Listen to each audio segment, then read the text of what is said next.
Good afternoon, everybody. My name's Laura Dale. I'm the Research Development Associate for the Institute of Advanced Studies. I had intended on being there today, but I've been banished from the office by my colleagues as I'm full of cold. So bear with me a little bit with my voice and things. Today's session is about the MSCA Postdoc Fellowship call that's just opened the other month. The deadline for submissions is the 9th of September. And the aim of this session is to sort of help you understand the scheme a bit more, take you through the application process, let you know about next steps, and also give you an opportunity to hear from Eilis, who's our current MSCA Postdoc Fellow at the university, as well as telling you a bit more about the IAS and the role that we will play in a fellowship if it's successful. I've just given you an overview of what's going to be happening today.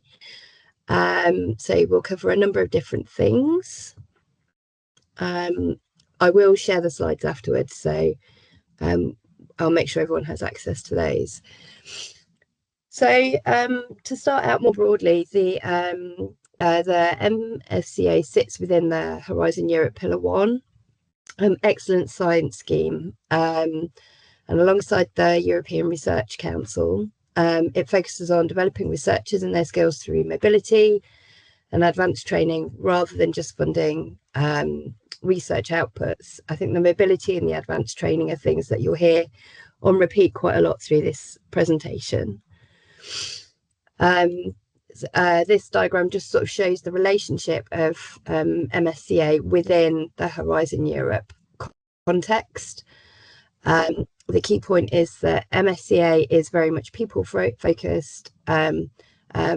Projects are important, but research and development is key to evaluation.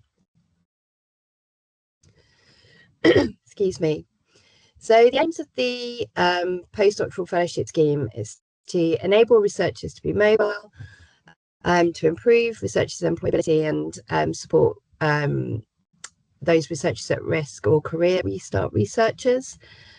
So it funds personalised research and training programmes, and the point of the fellowship scheme is to really enhance employability and career prospects. Kind of one of the ties that fits in with the Institute of Advanced Studies is that there's an increasing emphasis on interdisciplinary work. That's kind of key to the work that we do at the Institute of Advanced Studies. So that's something just to bear in mind. The policy priorities for the call for this academic year, there's an increased focus on career restart and reintegration, and the researchers at risk, displaced researchers, and intersectional mobility between academia and non-academia. With emphasis on open sciences, sustainability, particularly in relation to the Green Charter and societal impact.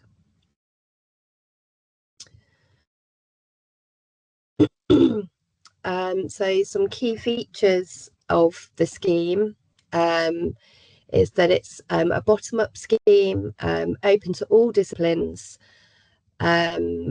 with a real key focus on training aspects for fellows, making sure that there's quite a clear training programme, support programme for fellows once they're here.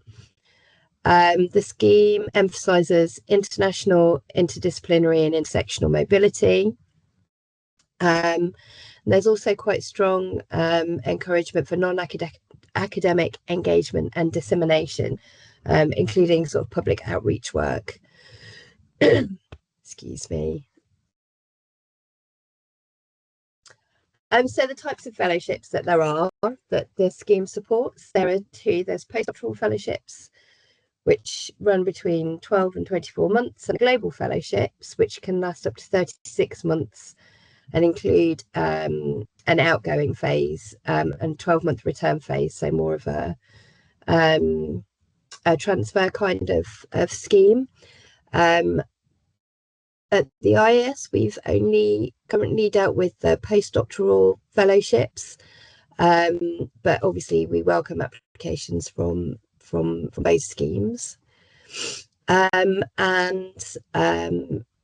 Yeah, so the member states of the European Union member states and the associated countries are countries that are associated with Horizon Europe. You can find all the information about those on the MSCA website. They list all the eligible countries.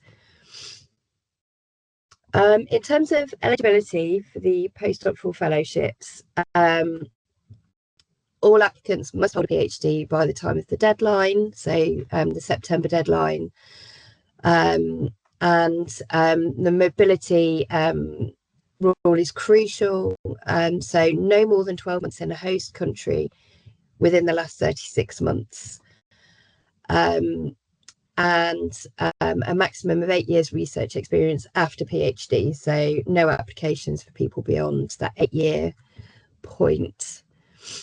For the global fellowships, in terms of eligibility, all applicants must be EU or associated country nationals or long-term residents.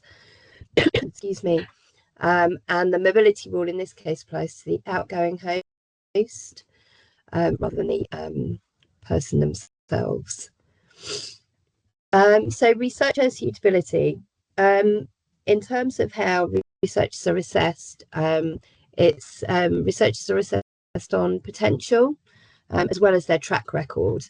So when a proposal is written, it's really important to really sort of clearly show skills that you want to gain, knowledge exchange, and what kind of career progression prospects there are for a person, whether there are any clear training goals, any sort of scientific training goals, how will a person become integrated onto campus, and things like that. So that again, as I said earlier, training is quite a key focus on within the application process. So if you are going to support someone who is interested in applying for a fellowship and acting as a host, you have quite a key role to play. It's quite an active role, being a host. I think Mark Doidge is online and he's currently host to ILIS, so I'm sure he can talk a bit more about that if he wants to. But it's sort of key for them to arrange things like mentoring arrangements. They have to be fully committed throughout the fellowship, and make sure that they're there to support on a day-to-day basis, as well as sort of thinking about more long-term collaboration and work. Another key thing to think about when applying for a fellowship is really thinking about why Loughborough should be the host institution. What is it about Loughborough that is bringing you over?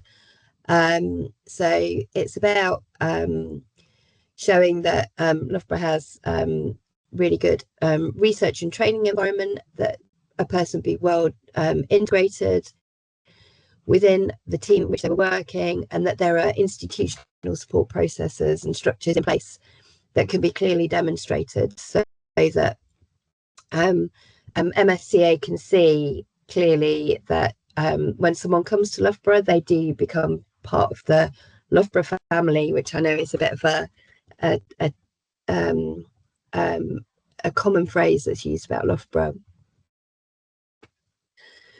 In terms of the application form, there are two parts. There's the administrative part in part A, and then the more narrative content in part B. Part B1 relates to CV, institutional capacity, ethics and security. No, it doesn't. It covers research and training. So that's where you put in the more detailed information about training program and training support. And then part B2 is relates to CV, institutional capacity, ethics, security, and any green charter considerations that you might have as part of your proposal.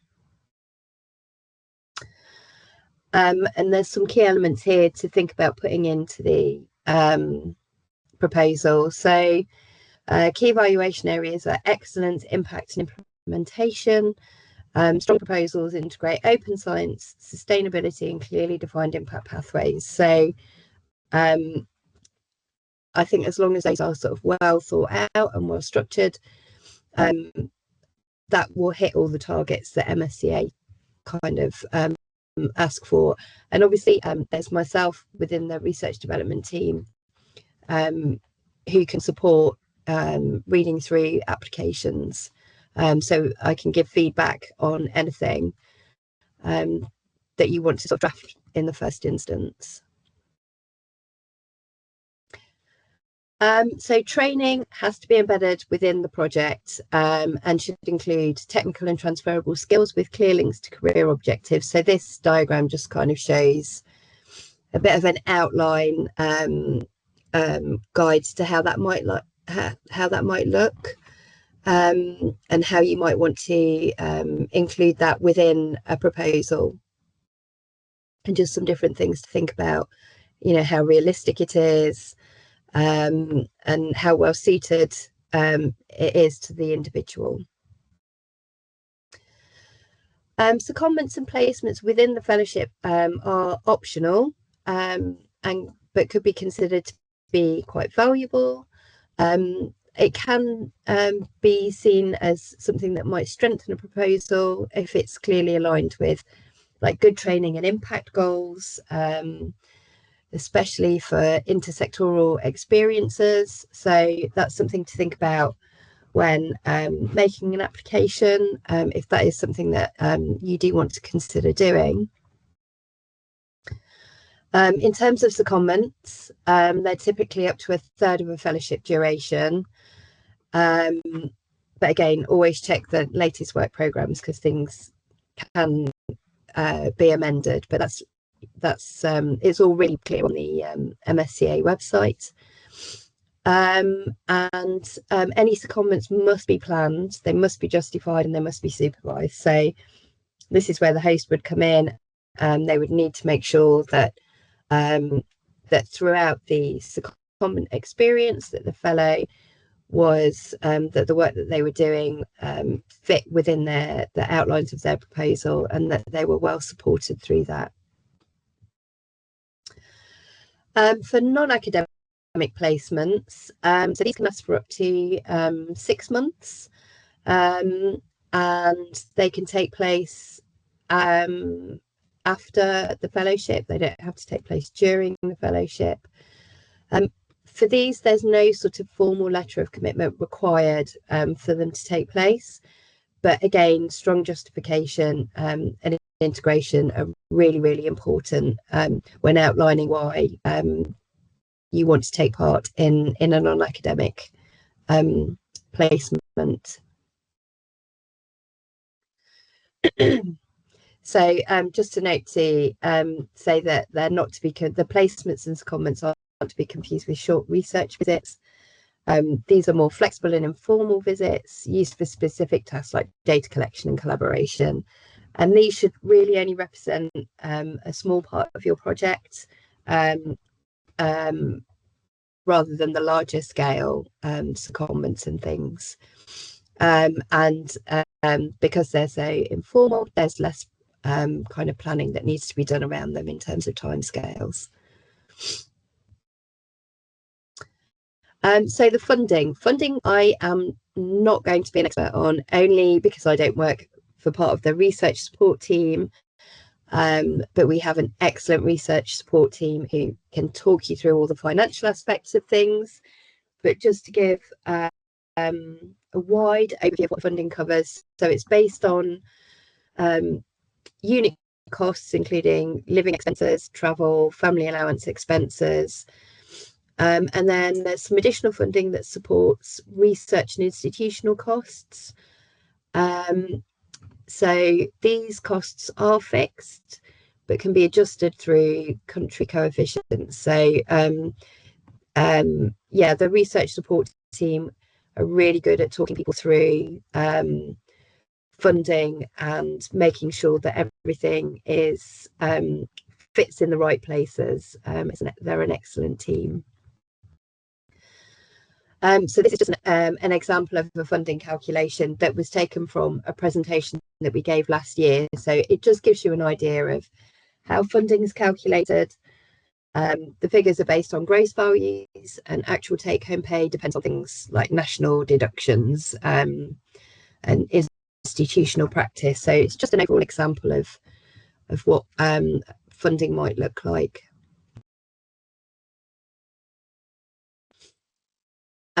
So in order for a fellowship application to be made, we ask that it's logged onto the WorkTribe system.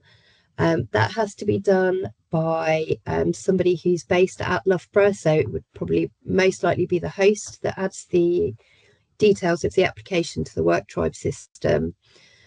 And that's just basic information around project title, fellow information, and answering any sort of risk assessment questions. Then the research support team will add all that information and just make sure that when the full submission goes through, that all the costings are correct within that. Again, they're also the research support team are really great at supporting people through that process. In terms of payments that are made to the fellows, so the fellows have to be paid the full amount of the living allowance, and the payments are made through salary systems, as you would expect, and adjusted for exchange rates, with reconciliation at the end of the project if there needs to be. So a fairly straightforward process in terms of payment. Other costs that are available are so institutional costs include €1,000 a month for research and €650 a month for management and overheads. So obviously they go towards the school to help support project delivery and things like that. So an important update for the scheme this year, for the call this year, is that proposal, if in terms of resubmissions, you are able to resubmit a proposal from a previous round, but it has to be over 80% in terms of ranking. So anything below 80% can't be resubmitted. It would have to be a new submission. So that is a new thing for 2026. I have had some conversations with people about resubmissions in relation to the scoring, but yeah, so that's just something to bear in mind if you do want to resubmit going forwards. So in terms of next steps, if it is something that you're interested in either applying for or hosting somebody for, it's relatively straightforward, just sort of making sure everyone's on the same page, making sure the project is refined, submitting the internal EOI form, which is it has been circulated to ADRIs in each school, but I'll make sure anyone that attends this session has a link to that as well.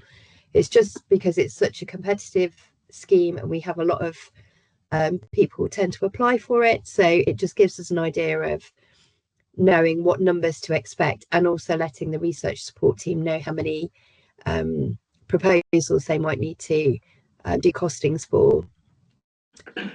And then make sure that the host has added the project onto WorkTribe, and then keep an eye on the MSCA website, just if there are any changes to anything. I wouldn't have thought there would be,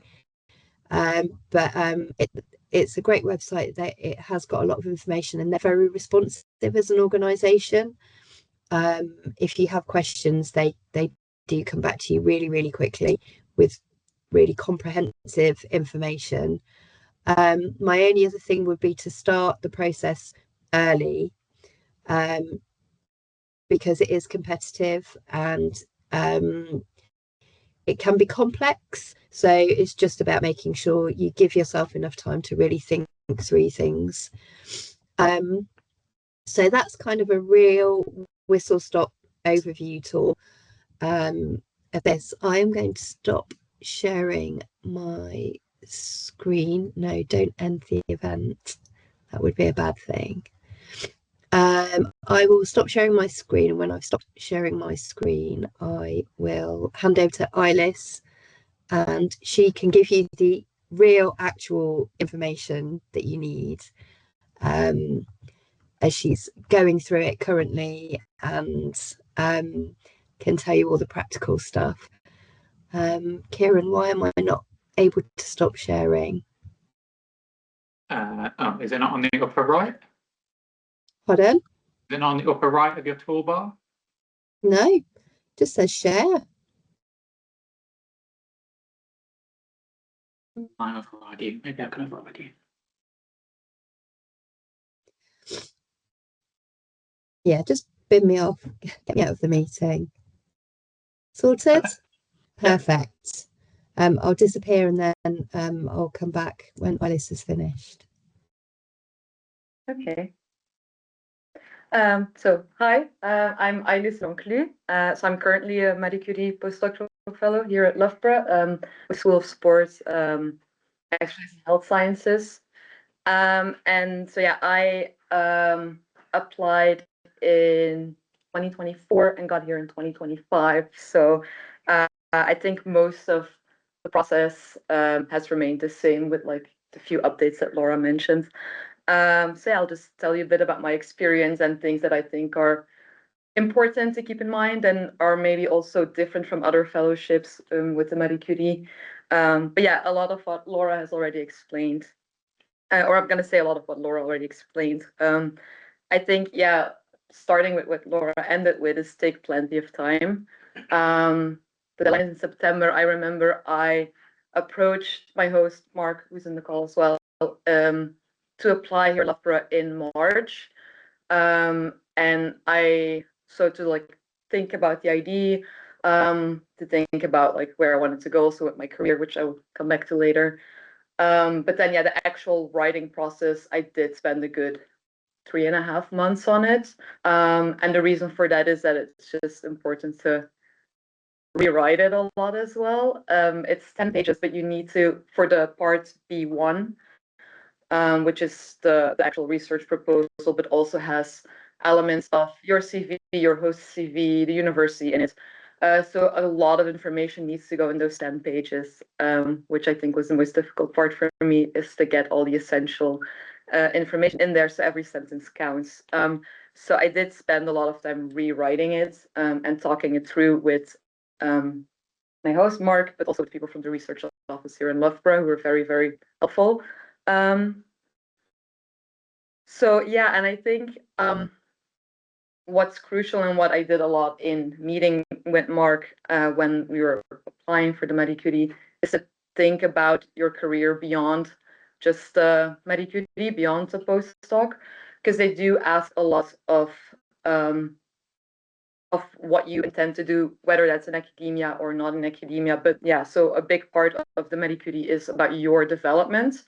And so that means, as Laura said, training that you want to do, if you want to sort of change directions after your PhD. But it also means just you as a person, to develop yourself as a person. And then that can lead into how you would use those skills beyond academia as well. And so what was very helpful for me was just to think about what I wanted for my career beyond the Marie Curie postdoc. So yeah, I think that would be, I guess, my main tip, is to really think about how this fellowship fits into a larger picture, or career development. And they also ask you to have a career development plan that you need to like upload to the European Commission if you are successful. So they do ask for this as well. So it's good to think about this and not just about like the research project, but how that research project is going to help you develop your skills and help you as a researcher to obtain the goals that you want for your career. I guess besides the researcher development focus, the other thing with the Marie Curie is that they really focus on excellence. And I do not necessarily mean excellence as you, as a person, need to be excellent. I mean, obviously, also look at your CV and your track record, but excellence in the host institution that you choose, the hosts that you choose, the research groups that you choose to work with. So you do need to justify why, for example, for me, why do I want to come to Loughborough? And I have a secondment with University of Manchester. Why University of Manchester? And so a part of that is also about rankings, about the experts in my field are in this research group, are in this host institution, but also about who you choose as a host. They need to show excellence in the topic that you are writing your proposal on. And you do need to address this in part B1 in a more narrative style in the research proposal, but also quite explicitly in part B2. So you do need to have a good reason why you're going to a certain institution with a certain host, with a certain research group. And they do look at this because from the reviews that I got from my proposal, it was mentioned whether or not I'm compatible with my host, with the university, with the research institution. So I do think it's quite important to not just, it's not just like, oh, I want to go to Harvard or whatever because it's Harvard. Like, you know, there has to be a legitimate reason to it. And yeah, I guess a part of that is also not just why the people that you choose to work with and the institutions that you choose to work for are good for you, but also what you can do for them. So they really want you to outline this transfer of knowledge. So it's about what you are also bringing to the research group, to the institution, which is, I think, like Laura touched upon it as well, like how are you going to fit in at the institution? How are you going to fit in here at Loughborough? So it's about what you're going to, the skills and the training and whatever it is that you're going to learn from your host, from the institution, but also the other way around. So it really cannot be a one-way street. And so this is like a concrete example is like, you know, you're going to deliver workshops on a specific method that you master that maybe the research group is lacking or something like this. Yeah, there has to be this transfer of knowledge. The same goes with the secondment. So I cannot speak to the placements because I don't have that in my fellowship, but I do have a secondment. So yeah, the same goes like also like with the excellence with who you chose to be your host in your secondment as well. You all have to be really clear about why you're choosing certain people, certain places to go to. And then I guess another thing that maybe is a bit silly, but that really, really helped me a lot. The European Commission has so many guidance, like booklets on all aspects of the application, and I did read them all. And I know a lot of people don't read them because it's a lot of material, but I do suggest you do read it all because there's very, very useful information also just in getting the wording right, referencing certain, you know, development goal or like even the green charters that you can reference in your application. So I do really recommend to read all the guidance material that the European Commission puts forward. There's really a lot in there. And I guess the other thing that is quite important that I don't think maybe Laura mentioned is it cannot be, so for the research project, it cannot be a continuation of your PhD or your current postdoc or whatever. It needs to be a new direction that you take. So if it's just like a continuation of what you did for the PhD, but just in a different location or with different participants, I don't know, like that's not enough. It needs to be innovative, like for you as a researcher. So to clearly show your trajectory, like this is my first postdoc after the PhD. For me, it was this is what I did with my PhD. This is the skills I got. This is the experience I have with this new project. I'm gonna use that, but to do something new, and it's gonna lead me to these goals in my career. So yeah, I think that's quite important that it's not just a continuation of your current research or work. And I guess the other part that is also really important with Marie Curie, which Laura mentioned as well, is impact. And a lot of people tend to focus on scientific impact, which is part of it. But for the Marie Curie, they really want to know also what the societal impact will be, or economic impact. And it looks like it's a small part of the application in the form, but it is quite important, and they do pay attention to this. And this comes back in the impact part, but also in your communication plan that you need to have as well, your dissemination plan. So it comes back in other aspects of the application form, and it is quite important. So the focus cannot just be scientific impact. Yeah,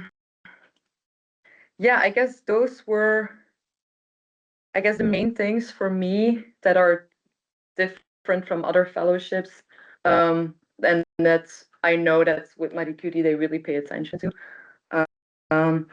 Yeah, I don't know if maybe Mark wants to add something to that or not, or yeah, if you have any questions, I'm happy to answer all of them, obviously.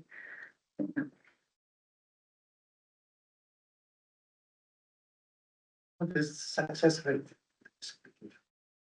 The year that I applied, the success rate was less than 10%. But I know that they get more applications every year. It's becoming more and more competitive. So yeah, it's a really competitive application, and it takes a lot of time. But yeah, I think it's worth trying because it's a really good fellowship if you get it.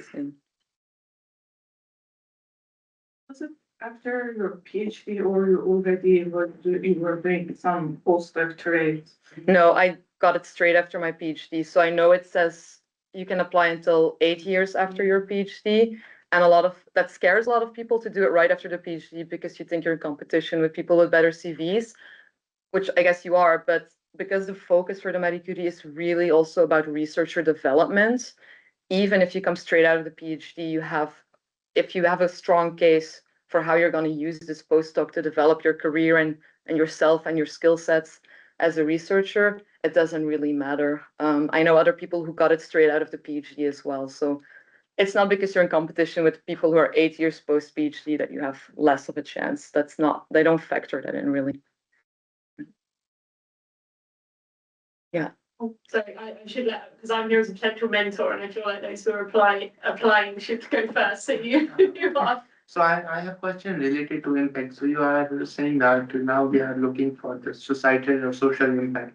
So how it's like, can you put a little bit more light on how to elaborate a social impact? Let's say from your own personal example or case. Yeah. So for my application, to give some context, my project is on environmental engagement in trail sports. And so I'm a social scientist.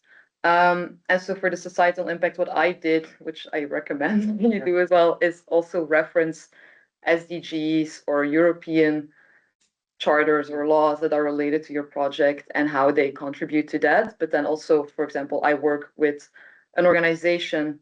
So then I also use that in my societal impact. If you work with communities, for example, as well. And there's a really good website from UCD on research impact toolkit. It's called the Research Impact Toolkit by UCD. It's not from the EU, but it's a really good website.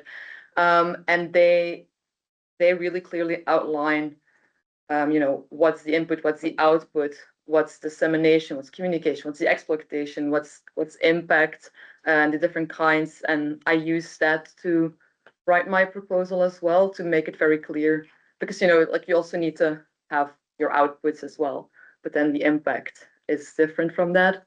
Yeah, depending on what field you're in or what kind of research, there's also an economic impact that you could address. So yeah, Thank you. you're welcome. Right, thank you for the information, Marie. I just wanted to ask you regarding the training that you receive. Is it equitable to the one that you provide back to the host institution? So let's say when there has to be an exchange of knowledge, do you provide some training or some education to some extent just to the hosts per se, or also to other people within this higher education organization or institute? Yeah, it's more about what you will contribute to the research group, for example. So I like concrete example from my application. I think I wrote that I would give. So because I'm an anthropologist in a research group with no anthropologists, so I said I would, do workshops on ethnographic methods. That I would also help with like the research group in terms of like bringing in new research, bringing in my network as well. They also you also have to show how you're gonna, elaborate your network. But yeah, so for me, it was also like bringing in my network here. So these are sort of the things that they're looking for. So it's not per se that you're gonna give training or anything to the host institution, but it's more to show that they will also gain something from you being there, that it's not just a street.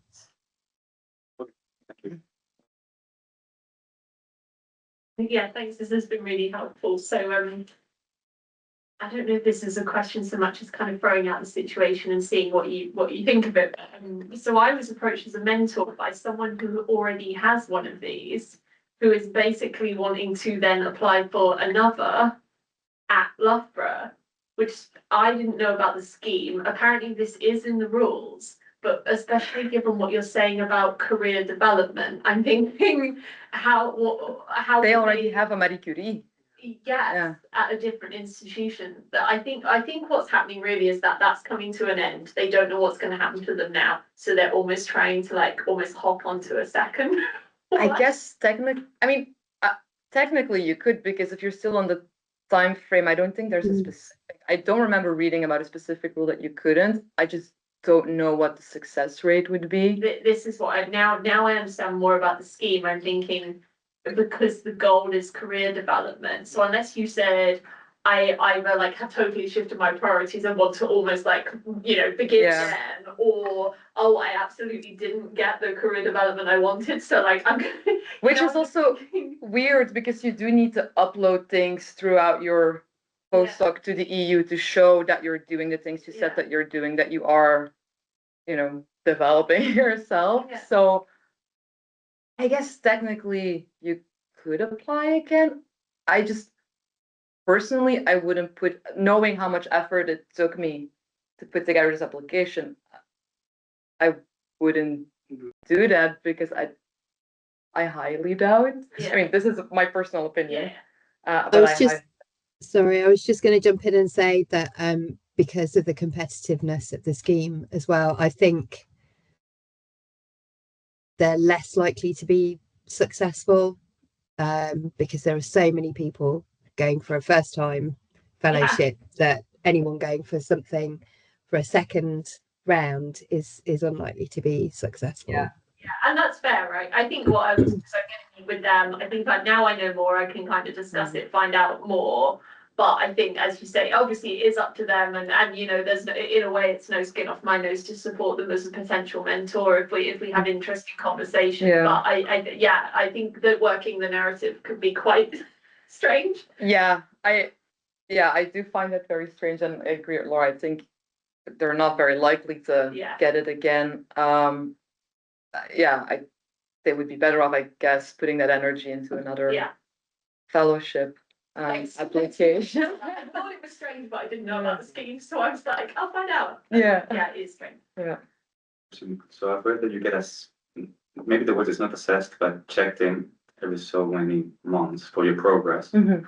How do you show eventually? In what form do you show? So after the first 6 months, you need to upload your personal career development plan and your data management plan.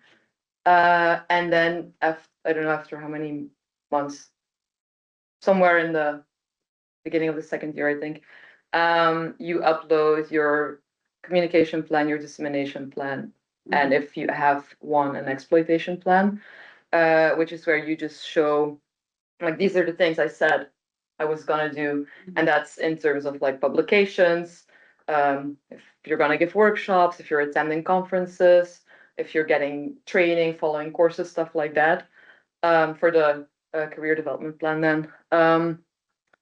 And then just saying where you're at with those things, like this is what I've already done. I have this paper that I said I was gonna get out is in the review process right now. So that's not too complicated, but yeah, you do need to upload those documents and then your project manager at the EU checks them. And just to follow up with that, what will happen if they're not satisfied? I've never heard of anybody who wasn't, they had like that message, I guess. I mean, to be fair, they're really friendly and on top of things. So basically what happens is once you're successful, you get assigned an EU project officer. So within the EU portal, you have a message board and they will communicate with you. Okay.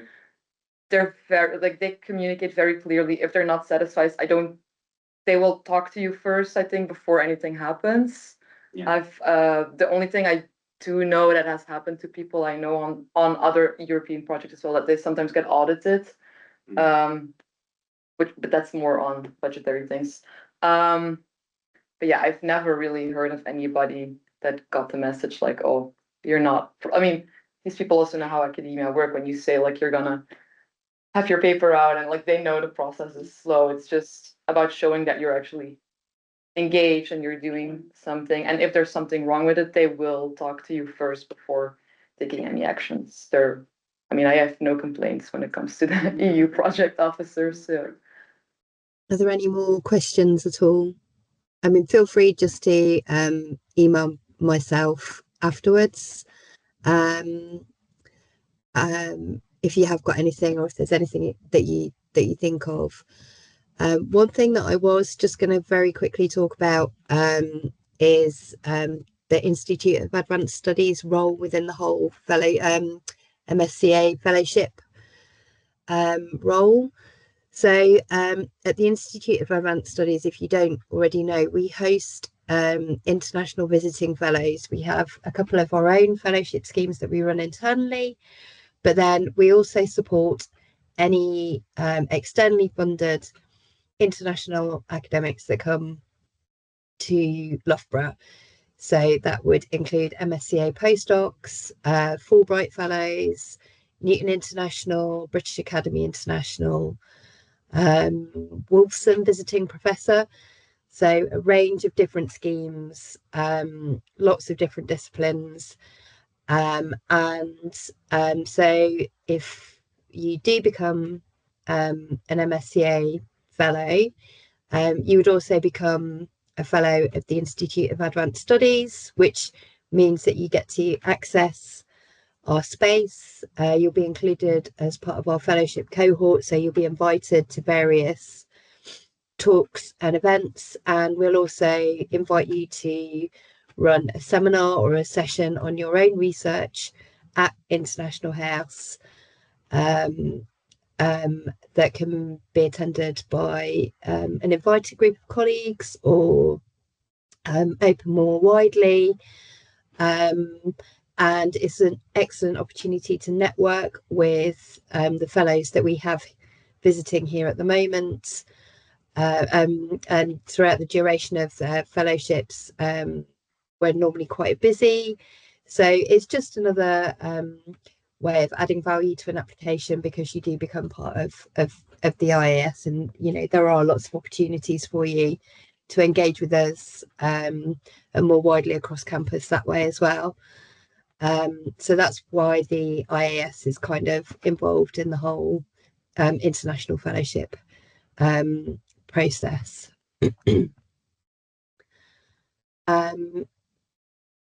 But in terms of today, I think, Lisa, have you got anything else you want to say at all? No, yeah, if anybody has any questions, or you can always email me. I'm happy to grab a coffee or. Yeah. Sorry. Yeah, sure, go ahead.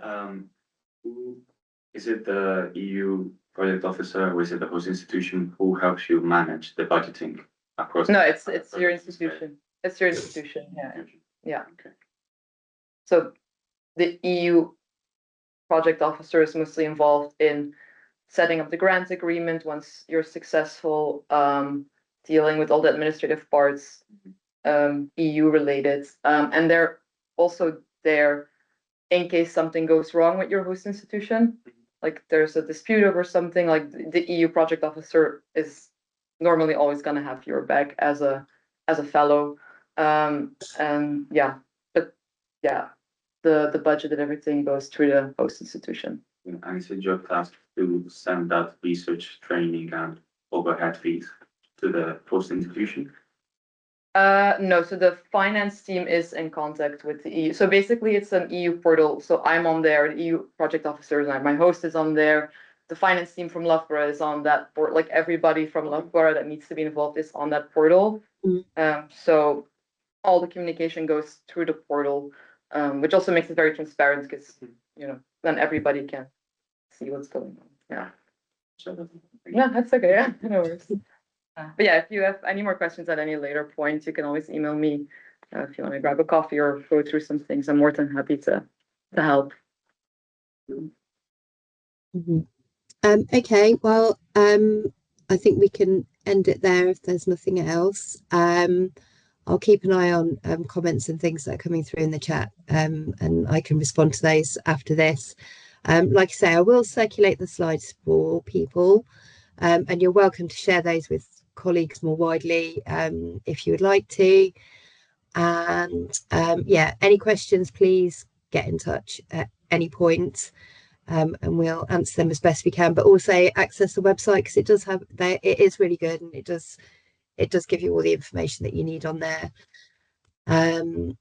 So yeah, thank you for attending. I hope you found the session useful. Yeah, well, so Thank you. Thank you very much.